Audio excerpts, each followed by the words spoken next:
সেলিম, হাসি, ও মা গো। এই শিট,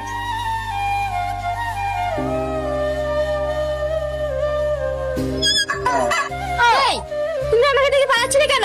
আমি কি বাঘ? তাহলে কি ভাল্লুক? না, একদম না। ওসব ছাড়ো, আগে বলো তুমি এখন স্কুলের সামনে যাও না কেন? কেন বলো? আমার না 4-5 দিন থেকে ভীষণ জ্বর। কই, এখন তো কোনো জ্বর নেই। না তো। ঠিক আছে, তোমাকে আর স্কুলের সামনে যেতে হবে না। শোনো না, তোমাকে আমার খুব ভালো লাগে, চলো আমরা বিয়ে করে ফেলি। কি বিয়ে? ওরে বাবা রে, আগে বাড়িতে বলতে হবে। ঠিক আছে, আমি এখানে দাঁড়িয়ে থাকছি, তুমি চট করে গিয়ে বলে এসো। না। কেন? আমার মা তোমার থেকে ভীষণ রাগী, বিয়ের কথা বললেই কেলাবে। চলো আমিও যাব। কি? হ্যাঁ। আমাকে ক্ষমা করো, আমি যেতে পারবো না। তো কিচ্ছু হবে না, চলো তো। আমি যাবো না। তোমার মতো ধানি লঙ্কাকে বিয়ে করলে আমাকে সারা জীবন চলতে হবে। কি বললা? কই কিছু না তো।